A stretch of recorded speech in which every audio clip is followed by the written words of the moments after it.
बहुत दिनों बाद एक अच्छी नेटफ्लिक्स ने मूवी रिलीज की है जिसे देखने के बाद बस तारीफ निकलेगी। मूवी की कहानी स्टार्टिंग से एंडिंग तक बहुत ही ज्यादा पकड़ कर रखती है, मतलब आंखें हटती नहीं है और कहानी समझ आ जाती है आसानी से।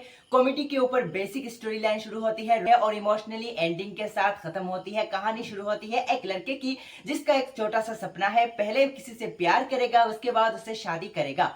छोटे से सपने को लेकर दुबई से अभी अभी लौटा है। लौटने के बाद पिता ने शादी तय कर दी है, लेकिन उसी दिन एक लड़की से उसकी मुलाकात हो जाती है। उसे लगता है उसके पिता ने उस लड़की के साथ उसकी शादी तय की है, लेकिन वो गलत रहता है।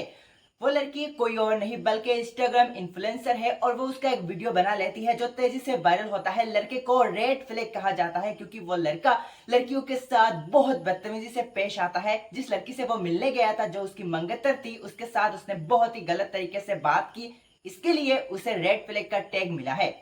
अब लड़का इस चीज को देखकर बर्दाश्त नहीं कर पाता और लड़की को ढूंढता हुआ पहुंच जाता है उसके पास, और जहां पर अपने प्यार का इजहार करके दोनों के बीच एक रिश्ता बन जाता है। ये रिश्ता शादी तक पहुंच जाता है। बहुत ही अच्छा लगता है। शादी तक पहुंचने के बाद शादी वाले दिन बहुत सारे लोग बहुत खुश होते हैं, लेकिन शादी वाले दिन ही लड़की अचानक मंदिर से उठ जाती है और बाघ निकलती है और लड़का उसके पीछे। उसे रोकने के लिए बाघ पड़ता है। किसी भी हाल में वो उसे रोकना चाहता है, लेकिन लड़की डर चुकी है। अंदर एक डर छुपा हुआ है। वो डर क्या है वो उसे बताती है बाद में, और वो उसे कहती है लड़कियां क्यों बार बार ससुराल जाए, क्यों लड़का उसके घर नहीं आ सकता, और वो उसे अपने घर लेकर आती है। और वहां से शुरू होती है सास और दामाद के बीच की एक ऐसी रिश्ता। आपने सास बहू का एक रिश्ता देखा होगा जहां पर नोक जोक होती है, लेकिन पहली बार उस कैरेक्टर में एक ऐसा चीज ऐसा चेंज किया गया है जिसे देखकर बहुत हंसी आती है।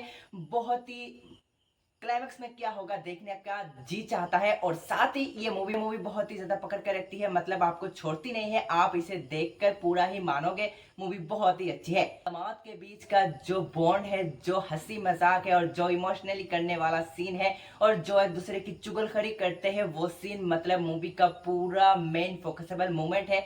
वो चीज देखकर आप बिल्कुल हंस पड़ोगे। और साथ ही मूवी में ऐसे ऐसे चीजें हैं जिन्हें ऑटोमेटिकली चेहरे पर स्माइल ला सकती है आपकी। और ये 2 घंटे की मूवी पहली ऐसी मूवी है जिसे देखने के बाद बोर नहीं होगे, रिवॉच कर सकते हो। स्टोरी लाइन की बात की जाए, एक्टर की बात की जाए, काम करने वाले बैक साइड स्टोरी की बात की जाए, सब कुछ परफेक्ट है। डायरेक्टर ने बहुत अच्छी डायरेक्शन की है। नरेशन की बात की जाए या फिर डायरेक्टर की चॉइस की बात की जाए, सब कुछ बेटर है। इन रोल के लिए इनसे ज्यादा कोई सूटेबल हो ही नहीं सकता है।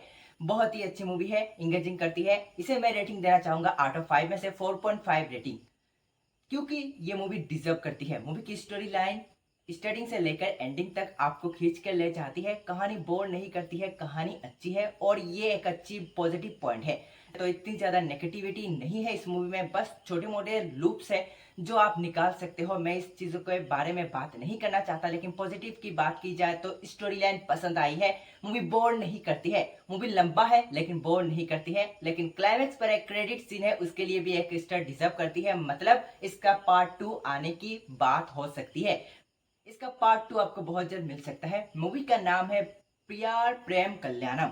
अब ये मूवी आप देखिए, एंजॉय कीजिए, आकर रेटिंग बताइए अगर आपको अच्छी लगी हो तो। नेटफ्लिक्स ने बहुत ही अच्छी मूवी रिलीज की है इस हफ्ते, जिसे देखने के बाद बस इसकी तारीफ ही निकल सकती है। अभी के